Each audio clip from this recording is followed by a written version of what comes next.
할렐루야. 주일 예배 오신 우리 성도님들을 주님의 이름으로 환영합니다. 오늘도 하나님께서 베푸시는 귀한 은혜와 평강이 우리 성도님들의 삶과 가정에 함께 하시길 주님의 이름으로 축복합니다. 이제 다 함께 우리의 마음을 모아서 영과 진리로 우리 하나님을 예배하겠습니다.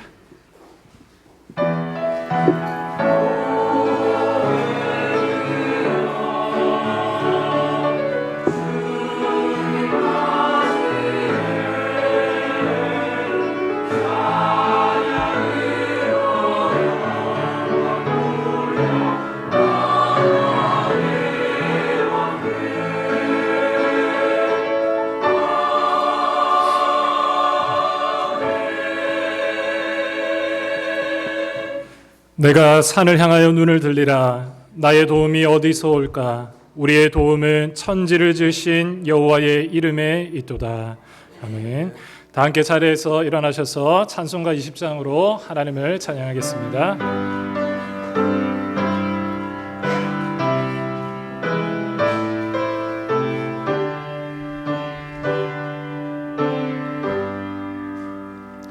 큰 영광 중에게 계신 주 나 찬송합니다.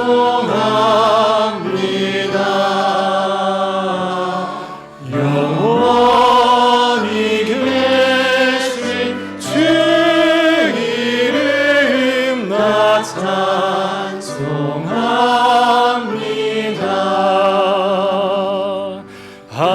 하나씩 크신 능력이 나 찬송합니다.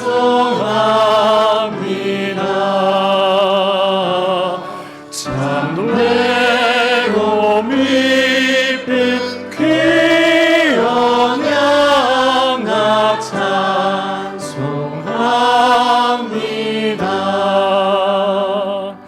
온 천지 창조하시다 그 말씀이 있어 영원히 변치 않는 주 나 믿사옵니다.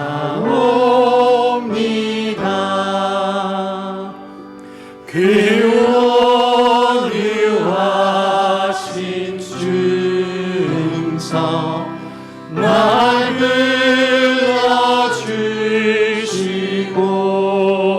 불러주시고 그 품에 품어 주시니 나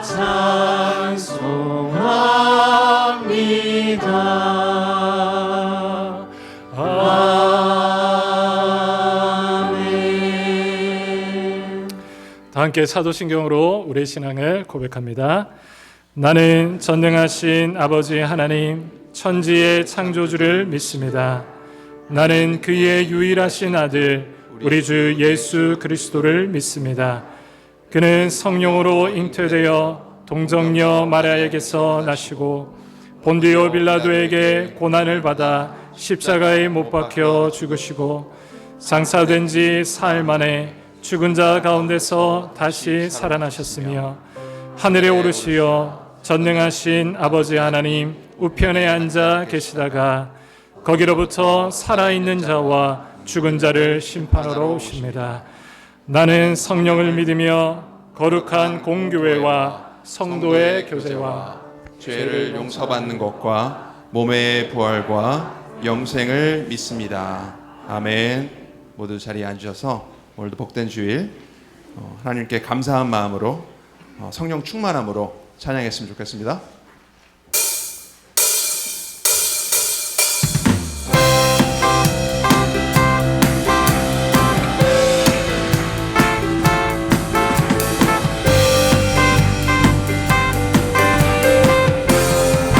성령이여 내 영혼을 성령이여 내 영혼을 충만케 하소서. 내 속에 강물이 넘쳐나게 성령이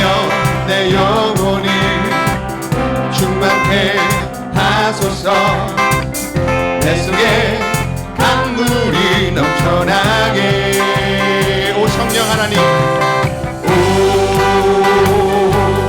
성령 하나님, 날 다시 새롭게 하소서. 채우소서, 채우소서. 내 영혼이 세상 유혹 다 이기고 다시 주를 닮아가도록 채우소서, 채우소서. 내 영혼이 세상 유혹 다 이기고 오직 주만 나타내도록. 성령이여 내 영혼을, 성령이여 내 영혼을 충만케 하소서. 내 속에 강물이 넘쳐나게. 성령이여 내 영혼을, 성령이여 내 영혼을 충만케 하소서. 내 속에 강물이 넘쳐나게. 오 성령 하나님, 오 성령 하나님, 날 다시 새롭게 하소서. 채우소서. 내 영혼이 세상 유혹 다 이기고 다시 주를 닮아가도록 채우소서, 채우소서.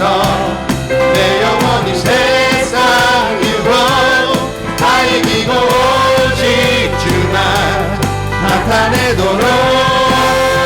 오 성령 하나님, 오 성령 하나님, 날 다시 새롭게. 오 성령 하나님, 오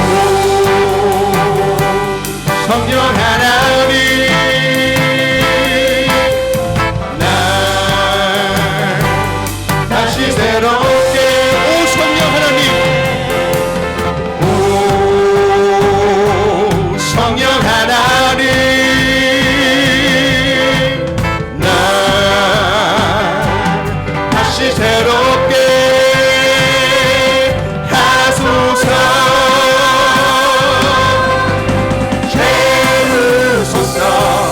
내 영혼이 세상 유혹 다 이기고 다시 주를 닮아가도록 채우소서, 채우소서. 내 영혼이 세상 유혹 다 이기고 오직 주만 나타내도록.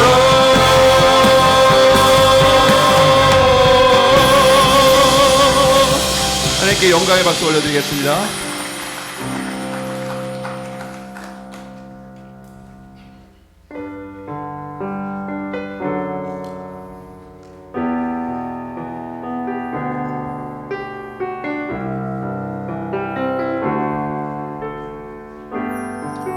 주 나의 모습 보내, 주 나의 모습 보내,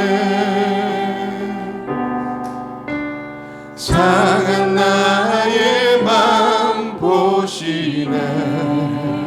주 나의 눈물 안에, 주 나의 눈물 안에 홀로 울던 맘 아시네. 다시 한번 찬양하시겠습니다. 주 나의 모습 보내, 주 나의 모습 보내, 상한 나의 맘 보시네. 주 나의 눈물 안에 홀로 울던 맘 아시네. 세상 소망 소망 다 사라져가도 주의 사랑은 끝이 없으니 살아가는 이 모든 순간이 주 은혜임을 나는 믿네. 주 사랑 내게 있네. 주 사랑 내게 있네. 그 사랑이 날 채우네. 아멘. 주 은혜 내게 있네. 그 은혜로 날 세우네. 한 번 더 고백하시겠습니다. 주 사랑, 주 사랑 내게 있네. 그 사랑이 날 채우네. 주 은혜 내게 있네. 그 은혜로 날 세우네. 세상 소망 다 사라져가도 주의 사랑은 끝이 없으니 살아가는 이 모든 순간이 주 은혜임을 나는 믿네. 세상 소망 다 사라져가도 주의 사랑은 끝이 없으니 살아가는 이 모든 순간이 주 은혜임을 나는 믿네. 꽃들도 구름도 바람도 넓은 바다도 찬양하라 예수를. 하늘을 울리며 노래해 나의 영혼아. 은혜의 주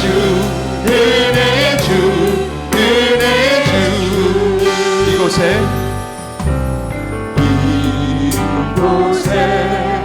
생명샘 솟아나 눈물 볼짝 지나갈 때에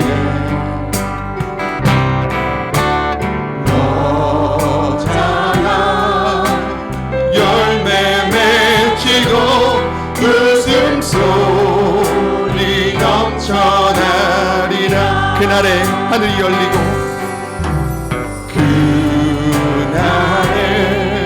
하늘이 열리고 모든 이가 보게 되리라. 마침내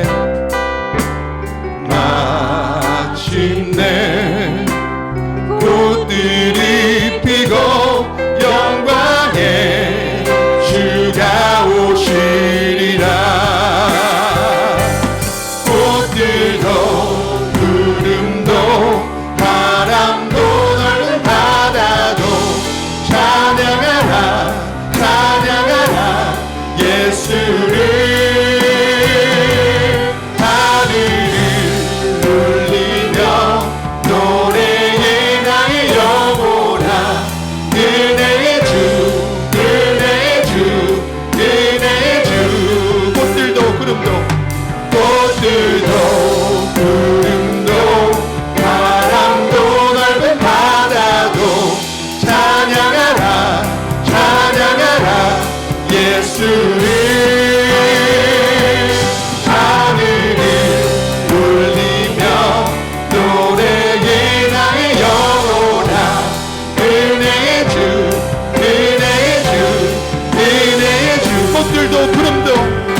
찬양하라도 찬양하라 찬양하라 예수를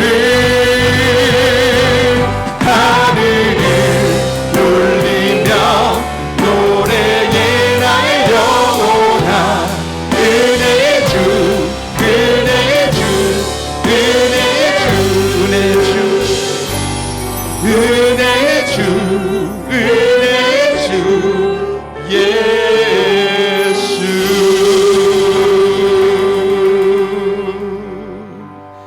사랑이 많으신 하나님 아버지, 먼저 우리의 죄를 회개합니다.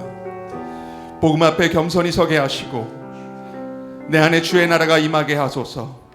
우리 가정과 교회에도 주의 뜻이 이루어지고 하나님의 통치와 평강이 가득하게 하소서. 또한 우리 모두가 복음의 증인이 되어 삶으로 주님의 사랑을 전하게 하소서. 다 함께 합심하여 기도하시면서 나아가시겠습니다.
우리의 빛이 되시며 생명 되신 예수 그리스도의 그 합당한 영광을 돌리기 위해 이 시간 주님 앞에 거룩한 옷을 입고 나아가기를 원합니다.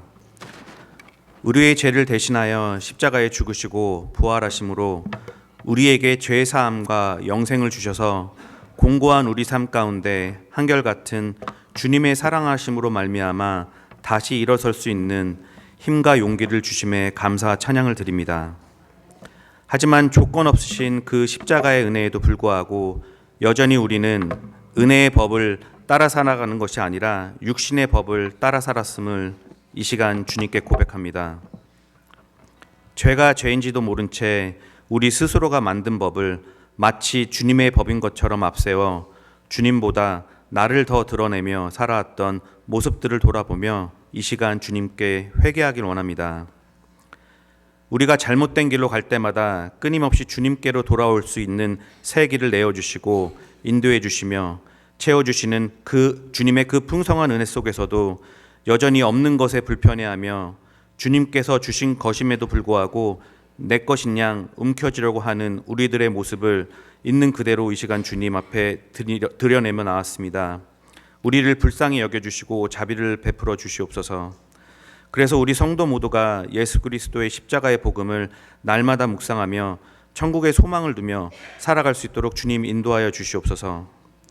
그로 인해 성령님의 능력이 우리 가운데 임하셔서 예수님의 공생애가 시작된 갈릴리처럼 먼저 우리 각 가정에서 공동체에서 나아가 이 도시에서 주님의 복음의 빛을 비춰주시고 더 나아가서는 이곳을 넘어 모든 열방 가운데 주님의 그 기쁜 소식을 전하며 천국의 소망을 두며 살아가는 주님께 충성된 성도들로 삼아 주시옵소서. 그래서 이제는 우리 안에 있는 믿음이 행함으로 이어질 수 있도록 은혜 베풀어 주시길 원합니다. 이번 달에 있을 청소년 필드 트립과 비전 트립을 준비하는 모든 손길과 오고 가는 모든 발길들 속에서 주님께서 함께 하심으로 안전하고 건강한 여행이 될 수 있도록 주님 함께하여 주시옵소서. 휴가 중에 있는 담임 목사와 그 가정에 평안한 쉼이 있게 하여 주시옵시고 주님으로부터 새로운 힘을 공급받는 은혜의 시간이 될 수 있도록 주님 축복하여 주시옵소서. 말씀을 전하시는 정화준 목사에게 성령의 기름 부으심으로 함께하여 주시옵고 주님의 복음이 말씀이 선포될 때에 우리의 살과 피가 되는 시간이 되게 하여 주시옵소서. 또한 우리 자신을 돌아보고 회개하며 결단의 시간이 될 수 있도록 주님 친히 역사하여 주시옵소서. 이 시간 간절한 마음으로 주님께 이 예배를 올려드립니다. 우리의 예배를 기쁘게 받아주시기를 간구하며 사랑이 많으신 우리 주 예수 그리스도의 이름으로 기도드렸습니다. 아멘.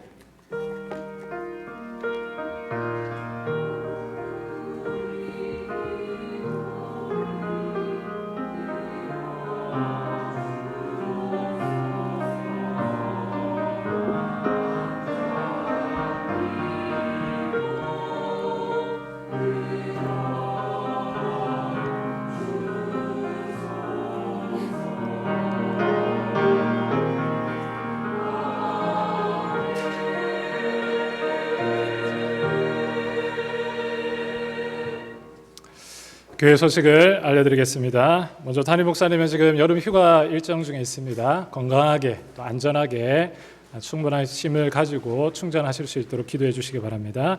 오늘 방문하신 분들이 계시네요. 우리 정근배 또 윤현옥 권사님 가정에 따님 가정이 오셨습니다. 엘라이나와 리차드 오셨는데 우리 박수로 오랜만에 오셨으니까 환영해 주시기 바랍니다. 감사합니다. 또 오늘 새로운 오신 분들이 있으시면 우리 새가족부 안내를 받아주시면 감사하겠습니다. 도서실 이제 광고가 있는데요. 대출하실 때 도서명 또 본인 도서카드 번호하고 뒷면에 있는 고유번호 이렇게 잘 적어서 주시면 좋을 것 같고요. 자녀들이 빌릴 때 이런 게 누락되는 경우가 좀 많다고 하니까 우리 또 부모님들이 신경 써주시면 감사하겠습니다. 교회 시설 사용 신청서 안내 계속 드리고 있습니다. 일주일 전에는 신청해 주시면 감사하겠고요. 서류는 사무실에 1층 사무실에 신청서가 배치되어 있습니다. 교회 일정을 이제 확인해 보셔야 되겠죠. 홈페이지에 저희가 교회 공식적인 일정을 계속 공유하고 있습니다. 교회 홈페이지에 보시면 교회 소식, 행사 일정에 우리 교회 모든 공식적인 일정을 확인하실 수 있으니까요. 참고해 주시면 감사하겠습니다. 같은 의미에서 이제 출입문 열쇠를 사용하지 않는 분들이 있으면 1층에 반납해 주시면 도움이 되겠습니다. 예수전도단에서 온라인 독수리 예수제자 훈련 학교를 진행합니다. 우리 주보 일정 참고해 주시고요. 또 1층에 있는 게시판에 포스터 참고해 주시고요. 홈페이지에도 관련된 이제 홍보 영상도 있고 있습니다. 그래서 저희 교회 홈페이지에 있습니다. 관심 있는 분들은 많이 신청해 주시고요. 문의가 있으시면 우리 김현상 안순 집사님께 문의해 주시면 감사하겠습니다. 교우 소식을 좀 전하겠습니다. 우리 믿음 산목장의 김나영 피택 권사님 유년부 부장으로 또 섬기고 계시는데요. 최근에 교통사고가 나가지고요. 치료를 받고 있는 가운데 있습니다. 우리 성도님들과 함께 기도해 주시고 격려해 주시면 감사하겠습니다. 또 아쉬운 소식이 하나 있네요.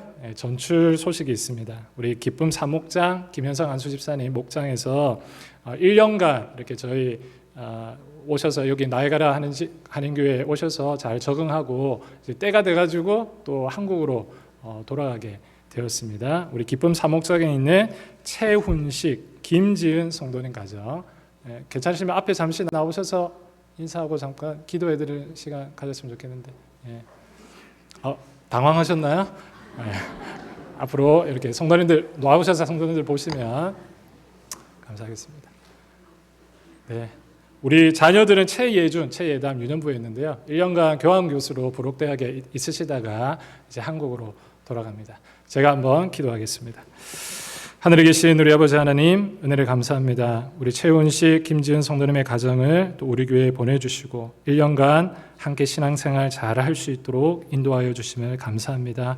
이제 약속한 시간에 따라서 다시 한국으로 돌아갑니다. 한국에 돌아가서도 맡겨진 일들을 잘 돌볼 수 있도록 도와주시고 특별히 예준이, 예담이에게 은혜 베푸셔서 믿음의 하나님의 자녀로 잘 자라날 수 있도록 하나님 은총을 허락하여 주시옵소서. 또다시 한국에 적응하는 모든 일정 가운데 상황 가운데 하나님 은혜 베푸셔서 순적하게 한국 생활에 잘 적응할 수 있도록 하나님 함께하여 주시옵소서. 모든 것에 감사드리며 살아계신 예수 그리스도의 이름으로 기도합니다. 우리 박수로 격려하겠습니다.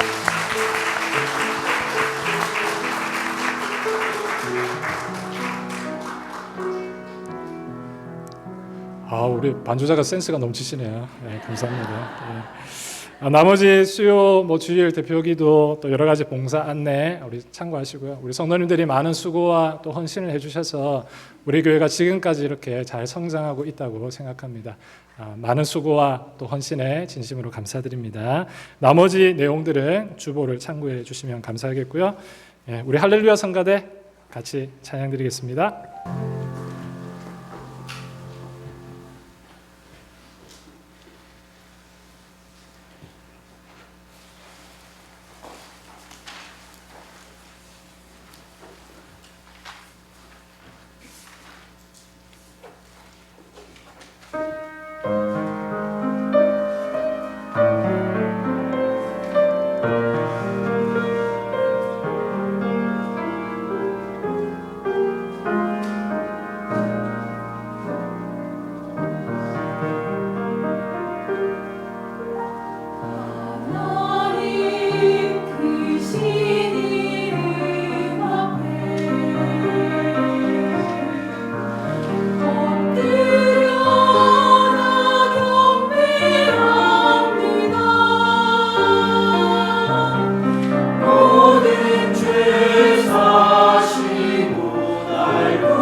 귀한 찬양 감사드립니다.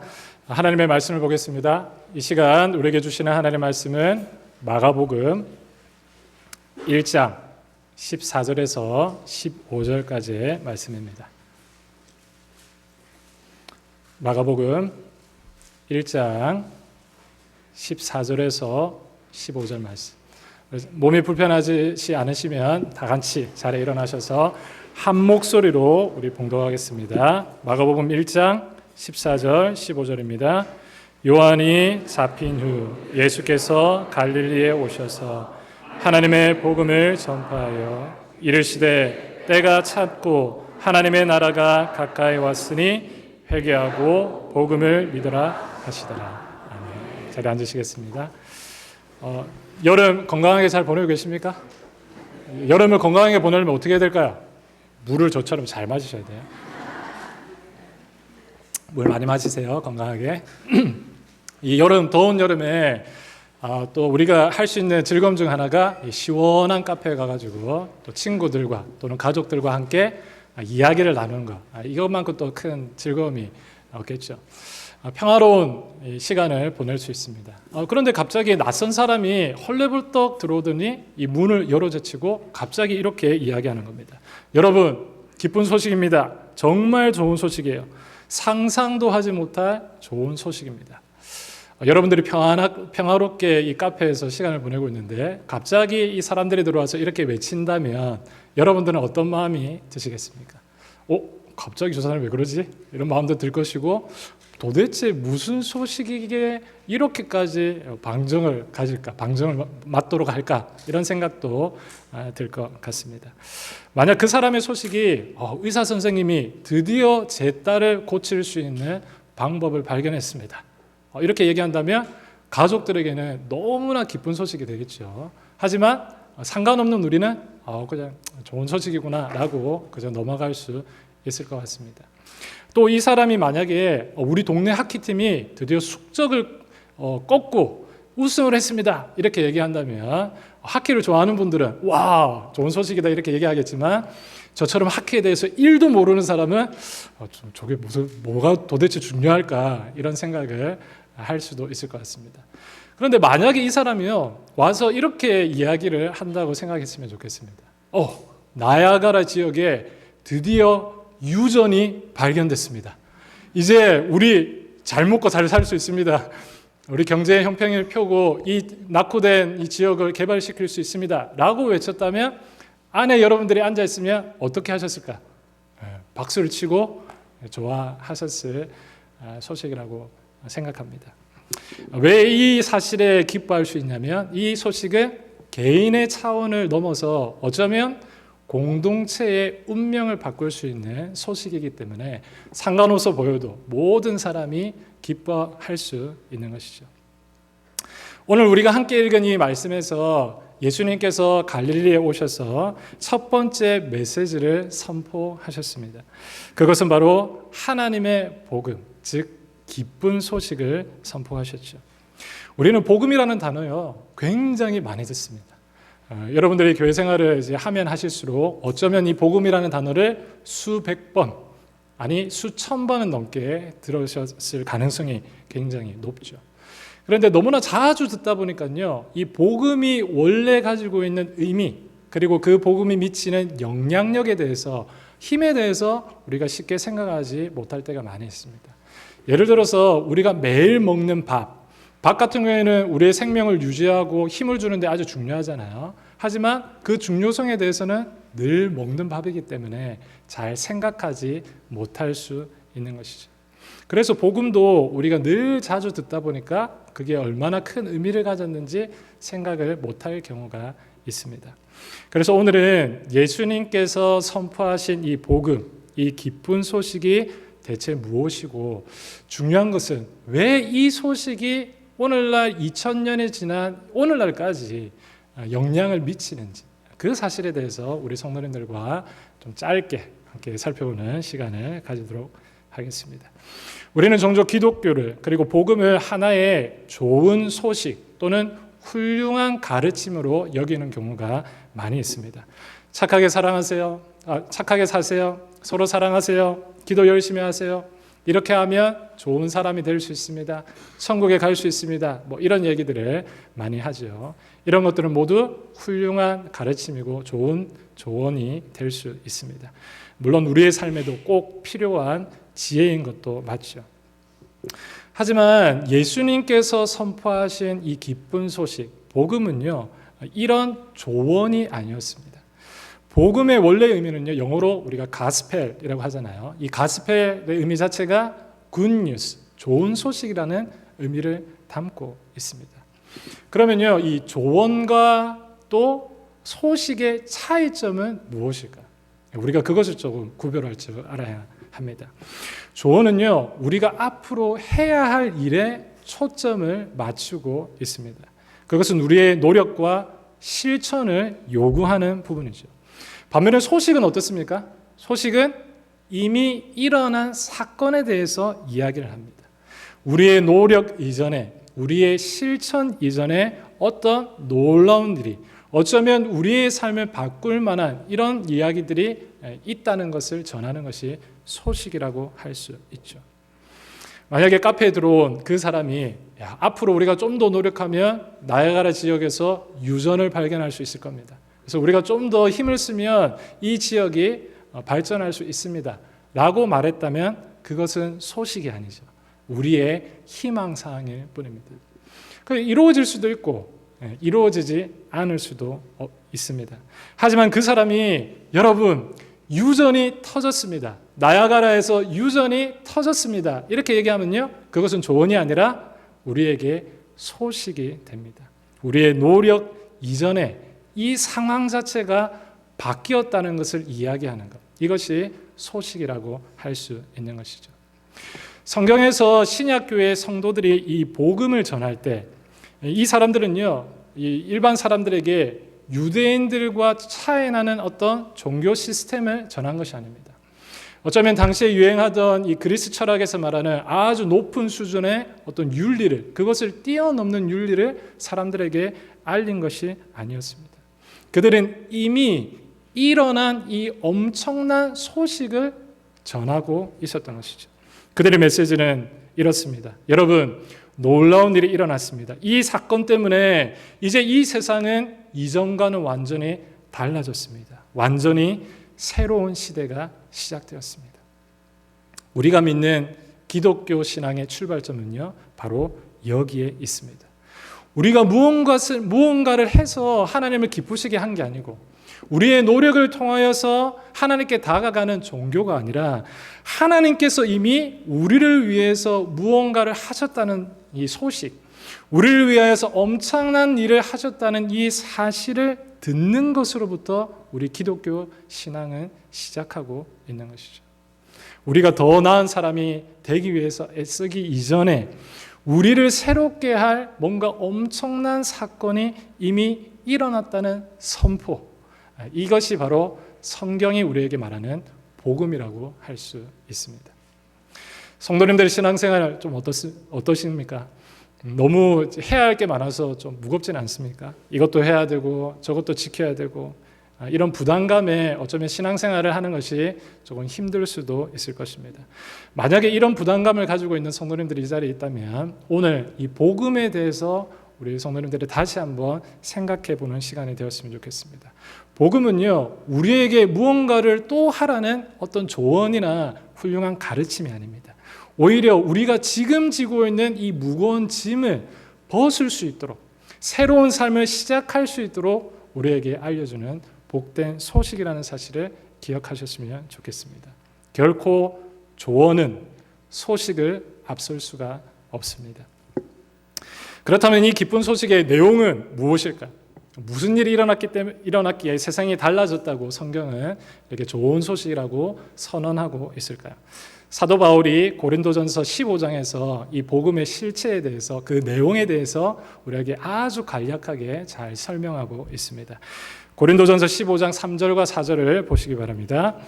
내가 받은 것을 먼저 너희에게 전하였노니 이는 성경대로 그리스도께서 우리 죄를 위하여 죽으시고 장사 지낸 바 되셨다가 성경대로 사흘 만에 다시 살아나사.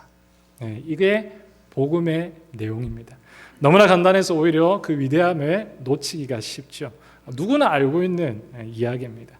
이 소식의 주인공은 예수 그리스도시고 그분에 관한 핵심 사건은 그분의 죽으심과 부활이라는 것. 이것이 복음의 내용이라는 걸 이야기하고 있죠. 이 기쁜 소식, 복음이라는 이야기가 쓰이던 이 시대가 어느 시대냐면 당시 로마가 세계를 지배하고 있던 이 시대였습니다.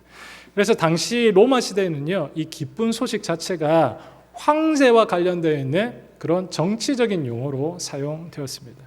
그러니까 새로운 이 황제가 등극했거나 아니면 이 황제가 전쟁에서 승리해서 엄청난 그런 승리를 거두었을 때 전령들이 온 도시를 다니면서 외쳤죠. 새로운 황제가 등극했다. 기쁜 소식이다. 새로운 소식이다. 그분이 전쟁에서 승리해서 우리를 평화롭게 만들었다.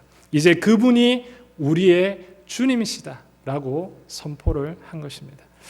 이 소식은 사람들의 삶을 완전히 바꾸어 놓았습니다. 이제 이 소식을 들은 로마 시민들은요, 누구에게 충성해야 되는지, 그리고 어떤 법을 따라야 할지, 그리고 세상의 주인, 지금 살아가고 있는 우리 세계의 주인이 누구인지를 바로 이 소식을 통하여서 분별하게 되기 때문입니다. 신약교회 성도들은요, 바로 이 언어를 그대로 가져와서 예수님에게 사용했습니다. 그들은 세상을 향해 외쳤습니다. 여러분, 진짜 기쁜 소식이 있습니다. 저 로마의 황제가 왕이 아니라 예수 그리스도께서 왕이 되십니다. 그분께서 우리를 위하여 죽으시고 끝난 것이 아니라 부활하셔서 온 세상의 주님이 되었습니다. 이제는 예수님의 죽음과 부활을 통하여서 어둠과 죄와 사망의 권세는 결정적으로 패배했습니다. 예수님이 승리하셨습니다. 이제 새로운 시대, 곧 하나님의 나라가 시작되었습니다. 이것이 바로 복음입니다. 예수님의 죽음과 부활은 단순히 한 위대한 인물의 비극적인 죽음과 신비로운 부활을 이야기하는 것이 아닙니다. 그것은 인류의 역사와 운명을 바꿀 만한 아주 중요한 승리, 중요한 사건임을 선언하는 것입니다. 하나님께서 예수 그리스도를 통하여서 마침내 이 세상, 어두운 이 세상에 새로운 삶과 희망을 주셨다는 이 소식을 전하는 것, 이것이 복음이라고 할 수 있는 것이죠. 이 소식을 들었던 당시의 사람들은요, 굉장히 큰 충격이었습니다. 성경대로 우리가 그 당시에 유대인들과 유대인이 아닌 사람들, 이렇게 반응을 살펴본다면요, 유대인들은 이 복음의 소식을 듣고 굉장히 가당치 않게 느꼈습니다. 왜냐하면 예수라는 사람이 진짜 하나님의 아들이라면 저 저주받을 십자가에, 나무에 달릴 리가 없다고 생각했기 때문입니다. 죽은 사람이 부활한다고요? 있을 수 없는 일입니다. 로마인들에게는 어땠을까요? 저 갈릴리의 한 청년이 나타나가지고 다른 사람들처럼 사람들을 선동하다가 죽었다. 한낱 젊은 청년에 지나지 않는다라고 생각했을 것입니다. 게다가 죽었는데 부활했다고요? 그거는 상식적으로 납득할 수 있는 이야기가 아니었죠. 사람들은 이 소식을 평가절하했습니다. 하지만 하나님께서 바로 그 십자가의 어리석음과 또 부활의 불가능함을 통하여서 그 속에 하나님의 지혜와 능력을 담아 주셨습니다. 이 세상의 왕들은 힘과 폭력으로 다스리지만 우리의 왕이신 예수님은 가장 낮은 자리에서 우리를 사랑으로 다스리십니다. 세상의 권력은 죽음으로 끝나지만 예수님의 통치는 죽음을 이기고 부활하심으로써 지금도 영원히 계속되는 하나님의 능력임을 보여주고 있습니다. 따라서 이 복음을 전하는 사람, 이 복음을 받아들이는 사람에게 바로 그 하나님의 놀라운 능력이 적용된다는 걸 이야기하고 있는 것이죠. 이게 바로 기쁜 소식입니다. 우리의 왕은 폭군이 아니라 사랑의 목자이십니다. 우리의 주님은 죽음 앞에 무력한 존재가 아니라 오히려 이 죽음을 이기신 생명의 주인이십니다. 이 사실이 선포될 때 우리의 삶의 모든 영역에 빛이 비춰져서 새로운 삶을 시작할 수 있는 것이죠. 이것이 바로 성경이 말하는 복음입니다. 자, 그렇다면 이 사실 우리가 성도님들도 잘 알고 계시죠. 이 사실을 우리가 받아들일 수 있다고 전제를 하고요. 그러면 2000년 전에 일어난 이 소식이 과연 오늘날 살아가는 우리들에게는 어떤 의미가 있을까요? 이거 뉴스라고 그랬는데 2000년 전에 일어난 사실은 뉴스가 아니잖아요. 지금 일어나는 소식이 뉴스죠. 2000년 전에 일어났던 사실이 오늘날 우리에게도 뉴스가 될 수 있을까요? 네, 될 수 있습니다. 이 사건, 복음의 사건은 단 한 번 역사 속에서 일어났지만 그 효력은 영원하기 때문입니다. 예를 들어서 태양이 아침에 딱 떠오르면요, 이 태양이 떠 있는 동안에 온 세상이 밝게 빛나게 됩니다. 우리가 일제 치하에서 굉장히 큰 고통을, 우리의 선조들의 고통을 겪었는데요. 광복하고 나서는요, 자유와 평안을 누리게 됩니다. 그러면 광복 선언이 끝나고는 이게 상황이 달라지는 것일까요? 그렇지 않습니다. 광복의 선언이 지금까지 계속 효력을 가지고 있어서 우리가 대한민국에 있는 우리의 국민들이 평화롭고 안전하게 살아갈 수 있는 것이죠. 예수님의 승리는 단 한 번 역사적으로 일어난 사건이지만 그러나 그 효력이 지금까지 계속되고 있습니다. 왜 그럴까요? 예수님이 죽으셨지만 부활하셔서 지금도 살아계시기 때문에 그렇습니다. 지금도 부활하셔서 살아계시기 때문에 그분의 효력이, 이 복음의 효력이 아주 오랜 시간이 지난 지금도 여전히 유효하다고 할 수 있는 것이죠. 그래서 예수님은요, 오늘 말씀에서 복음을 선포하시면서 이렇게 말씀하셨습니다. 회개하고 복음을 믿으라. 이 말씀은요, 복음의 소식을 전해 들은 이 사람들, 우리가 어떤 반응을 해야 할지를 알려주는 말씀이라고 할 수 있습니다. 첫 번째, 이 복음의 소식을 들은 사람들, 그 영향력을 믿고자 하는 사람들은 어떻게 해야 되나요? 회개하라고 예수님이 말씀하시죠. 우리는 종종 회개를 그냥 뉘우침으로 생각하기 쉽습니다. 뭐 눈물을 흘리거나 뭐 통회하거나 이렇게 자복하는, 성경적 용어로 하면 그런 마음들이 있죠. 그래서 눈물을 흘리기도 하고 우리의 잘못을 뉘우치기도 합니다. 물론 회개에는 이런 통회하는 마음, 이런 슬픔을 포함하고 있습니다. 하지만 이 뉘우침과 회개가 차이점이 있다면 성경은 좀 더 근본적으로 우리의 삶의 방향을 바꾸는 것이라고 이 회개를 설명하고 있죠. 무엇으로부터 돌이켜서 방향을 바꾸라고 하는 것일까요? 그것은 내가 내 인생의 왕이 되어 살아가던 우리의 삶에서 돌이키라는 말입니다. 돈이 또는 성공이 또는 다른 사람의 인정이 나의 주인이었던 삶에서 이제 죽음을 이기시고 부활하신 우리의 왕이 되신 이 예수 그리스도의 소식을 듣고 이제는 돌이켜서 나아가야 된다는 걸 이야기하고 있는 것이죠. 어디로 돌이켜야 될까요? 우리 당연하게 순서대로 따지면 예수님에게로 돌이켜야 하겠죠. 바로 우리의 참된 왕이신, 우리의 주인이 되신 예수님께로 돌이켜야 합니다. 마치 황제가 등극하고 전쟁에 승리해서 그 황제의 통치 아래 살아가는 것처럼 복음의 소식을 듣고 믿는 이 사람들에게는요, 예수님께서 우리의 삶의 주인이 되셨다는 사실을 믿고 따르는 사람입니다. 그분의 말씀과 그분의 통치 아래에 있는 그것이 바로 회개하는 것이라고 할 수 있는 것이죠. 그러므로 회개는 단순히 자신의 행동을 뉘우치는 감정만 포함하는 것이 아니라 반드시 믿음을 향해 간다는 걸 우리에게 얘기합니다.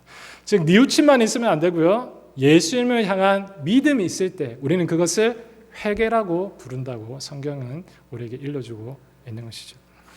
다음으로 어떤 일이 일어나야 되죠? 바로 복음을 믿으라고 예수님이 말씀합니다. 회개를 한다면은요, 복음을 믿으라고 하시죠.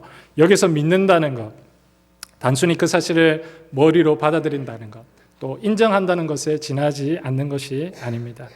이 복음을 믿는다는 것 자체는요, 이 복음의 기쁜 소식을 나의 삶 전체로 받아들이는 것을 의미합니다. 그것을 신뢰하고 의지하는 것을 이야기하죠. 예를 들어 볼까요? 만약에 여러분들이 거래하고 있는 은행이 파산했다고 칩시다. 이 소식을 들었어요. 그러면 거기에 계속 예치금을 넣어둘 사람이 있을까요? 거기에 새로운 적금을 들고 투자를 하는 사람이 있을까요? 그렇지 않습니다. 은행이 파산했다는 소식을 들으면 당장 뭘부터 해야 되나요? 돈을 빨리 빼야 되겠죠. 파산했다는 소식을 듣고 돈을 맡기는 어리석은 사람은 아무도 없을 겁니다. 쓰나미 경보가 일거나 산불이 일어났을 때 정부에서 이곳과 저곳과 이곳이 안전한 지대입니다. 빨리 거기로 대피하십시오. 라는 발표가 나고 소식이 전했다고 보십시오. 그러면 모두가 그 피난처로 가게 될 것입니다. 어떤 사람이 나는 그냥 집에 있을래. 저거 거짓말이야. 사실이 아니야 하고 집에 있으면 어떤 결과를 맞이할까요? 안타까운 결과를 맞이하게 되겠죠. 그러니까 이 복음을 믿는다는 것, 소식을 믿는다는 것은요, 우리가 그 소식에 근거해서 행동을 하는 것입니다. 은행이 파산했으면요, 더 이상 돈을 투자하면 안 되고요. 산불이 났으면 안전한 피난처가 있으면 그곳으로 이동을 해야 됩니다. 마찬가지로 우리에게 좋은 소식, 복된 소식, 이 복음이 선포되었으면 그것에 기초해서 행동하는 것이 바로 복음을 믿는 것이라고 할 수 있는 것이죠. 우리가 만약 이 복음을 믿고 예수 그리스도께서 우리의 왕이라는 사실을 믿게 된다면요, 나의 구원, 나의 희망, 나의 미래를 나의 노력이나 이 세상의 조건에 두는 것이 아니라 오직 십자가와 부활의 승리 위에 두는 것을 이야기할 수 있습니다. 여러분, 그 과정에서요, 실패해도 괜찮아요. 왕이신 주님께서 우리를 붙들고 있기 때문입니다. 좀 두려워도 괜찮습니다. 이 세상을 살아갈 용기가 좀 부족해도 괜찮습니다. 우리가 이 복음의 사실을 믿고 받아들이기만 한다면 죽음을 이기신 주님께서 우리와 함께 하시기 때문에 비록 두렵고 떨리더라도 우리는 끝까지 우리에게 주어진 삶을 살아갈 수 있는 것입니다. 그러므로 이 기쁜 소식, 이 복음은요, 우리를 새로운 삶으로 초대하는 초대장과 같습니다. 더 이상 죄와 죽음의 노예가 아니라 하나님의 자녀로 살아가는 삶, 두려움에 갇혀서 사는 인생이 아니라 하나님의 백성으로서 우리의 왕 대신 주님의 백성으로 살아가는 당당한 인생, 나 자신의 만족과 유익을 위해서 살아가는 인생이 아니라 바로 하나님의 뜻을 따라서 이 땅에 사랑과 정의, 평화를 심는 보람되고 의미 있는 인생으로 이 복음이 우리를 초대하고 있는 것입니다. 만약 여러분들이 이 복음을 받아들인다면요, 이 복음을 믿고 우리로 하여금 이 세상에서 도망치게 만들지 않습니다. 하나님이 우리를 구원하셨다면 우리를 바로 천국으로 데려가시는 게 아니라 여전히 이 땅에서 살아가도록 이 땅으로 우리를 보내시는 것을 알 수 있습니다. 하나님의 백성으로서, 왕의 백성으로서 살아가는 우리가 여전히 어두운 이 세상을 주님의 빛으로, 주님의 뜻으로 변화시킬 수 있도록 하나님의 형상을 닮은 사람으로 우리를 회복시켜 주는 것이죠. 그래서 우리가 복음을 믿는 우리가 복음을 전하는 사람이 되어서 이 땅의 치유와 회복의 통로로 살아갈 수 있도록 하는 것입니다. 이게 복음을 믿는 우리에게 주어지는 하나님의 능력이라고 할 수 있습니다. 주님께서 사랑하시는 우리 성도 여러분, 오늘 우리는 복음이 무엇인지 다시 한번 생각해 보았습니다. 이 복음은 우리가 지켜야 되는 무거운 율법이나 의무를 넘어서서 이 복음은 이미 일어난 사건, 즉 예수 그리스도께서 우리를 위해서 십자가에 죽으시고 부활하셨다는 사실, 그것을 통해 죄와 사망을 이기셨고 이 세상의 왕으로 등극하셨다는 기쁜 소식이 바로 이 복음입니다. 또한 이 소식은 2000년 전의 낡은 뉴스가 아닙니다. 지금도 살아계시고 역사하시는 우리의 왕이신 예수님께서 다스리시는 이 효력 있는 소식이라는 사실을 우리가 잊지 않아야 하겠습니다. 그리고 이 소식은 오늘 우리에게 회개하고 우리의 삶의 방향을 돌이켜서 이 복음을 믿으라고, 그 소식의 근거에서 행동하라고 우리에게 요구하고 있습니다. 내가 왕이 되어 살던 삶을 버리고 참된 왕이 되신 예수님께로 돌아와서 그분을 신뢰하고 살라고 우리를 초대하고 있는 것입니다. 여러분은 이 복음의 초대에 어떻게 응답하시겠습니까? 여러분들은 이 복음의 소식을 듣고 어떻게 반응하시겠습니까? 여전히 복음을 부담스러운 종교적 의무로 짊어지면서 살아가고 있지는 않으십니까? 아니면 여러분들의 삶을 근본적으로 바꾸어서 새로운 삶을 열어주는, 새로운 인생을 열어주는 이 복음으로, 능력 있는 소식으로 받아 누리시겠습니까? 기독교 신앙은 의무를 앞서서 이 복음을 먼저 믿는 것으로부터 시작됩니다. 오늘 이 시간 우리 모두가 이 복음을 온 마음으로 받아들였으면 좋겠습니다. 무거운 짐이나 또 우리에게 얽매이는 다양한 규칙들이 아니라 하나님께서 우리에게 허락하신 이 복음의 소식을 받아들여서 이제는 자유와 기쁨의 새로운 삶을 살아갔으면 좋겠습니다. 그리고 거기에 멈추지 않고 우리 자신이 이 기쁜 소식을 품고 살아가는 기쁜 소식의 사람이 되었으면 좋겠습니다. 그래서 우리의 삶이 하나님의 복음을 전하는 이 기쁨의 삶이 될 때에 바로 우리를 통하여서 절망이 희망으로, 미움이 사랑으로, 어둠이 빛으로 변화되는 이 하나님의 놀라운 능력을 실천하며 살아갈 수 있게 될 것입니다.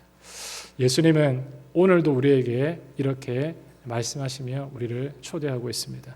때가 찼고 하나님의 나라가 가까웠으니 회개하고 복음을 믿으라.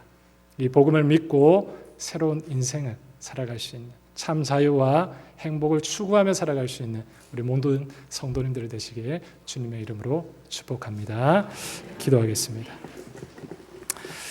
하늘에 계신 우리 아버지 하나님, 때로는 저희가 이 세상의 많은 의무와 책임 속에서 주님의 말씀이 무거운 짐처럼 느껴질 때가 있고 세상살이가 저희를 짓누르는 것처럼 느껴질 때가 있음을 고백합니다.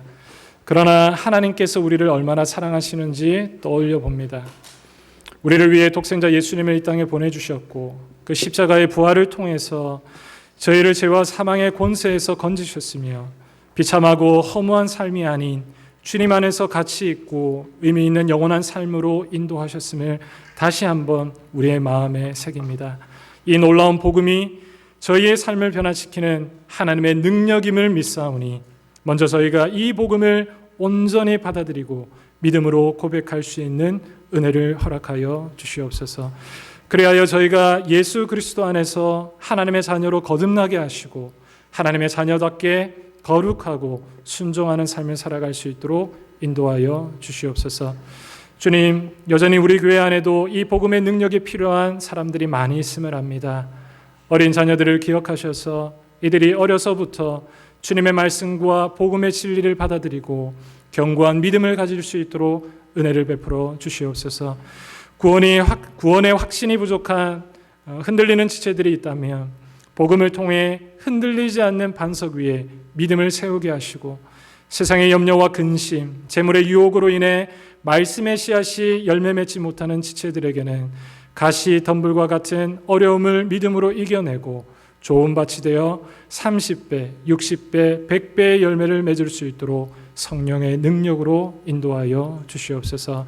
이번 한 주간 저희들에게 주어진 삶의 자리에서 복음의 열매를 맺는 삶을 살아가기 원합니다. 주님, 아직 복음의 기쁜 소식을 듣지 못한 이웃들에게 우리가 복음의 통로가 되어서 그 생명의 소식을 담대히 전할 수 있도록 은혜를 베풀어 주시옵소서. 이를 위해 주님께서 우리와 우리 교회를 기쁘게 사용하여 주실 줄 믿사오니 항상 우리와 동행하여 주시옵소서.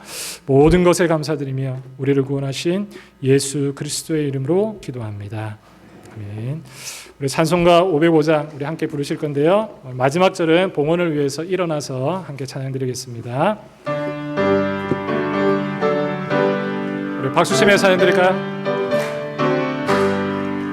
온 세상 위하여 나 복음 전하리. 만 백성 모두 나와서 주 말씀 들으라. 죄중에 빠져서 헤매는 자들아, 주님의 음성 듣고서 너 구원하리라. 전하고 기도해 매일 증인 되리라. 세상 모든 사람 다 듣고 그 사랑 알고로 온 세상 위하여 이 복음 전하리. 저 죄인 회개하고서 주 예수 믿으라. 이 세상 구하려 주 돌아가신 것 나 증거하지 않으면 그 사람 모르리. 전하고 기도해 매일 증인 되리라.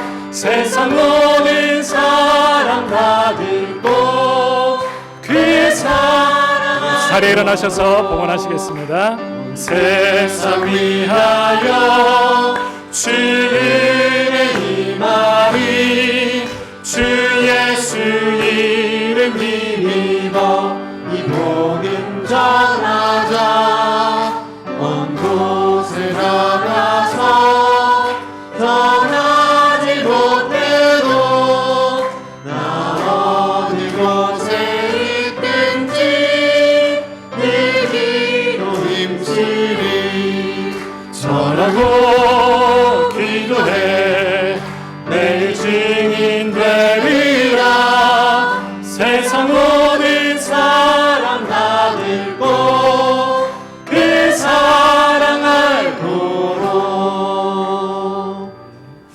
기도하겠습니다. 지섭이의 결혼을 감사드립니다. 하나님의 인도하심을 받는 가정이 되도록 인도하여 주십시오. 사랑하는 성령 하나님, 매일매일 지켜주심을 범사에 감사드립니다. 주님, 모든 것에 감사드립니다. 한없으신 하나님의 은혜를 감사합니다. 짧은 머무름이지만 늘 사랑으로 저희 가정을 아껴주신 모든 손길과 은혜에 감사드립니다. 1년 동안 건강하게 지켜주시고 은혜 주심을 감사합니다. 사랑과 은혜가 풍성하신 하나님, 우리에게 베풀어 주신 한없는 은혜에 감사드립니다. 오늘도 우리에게 허락하신 귀한 물질을 주님 앞에 올려드립니다.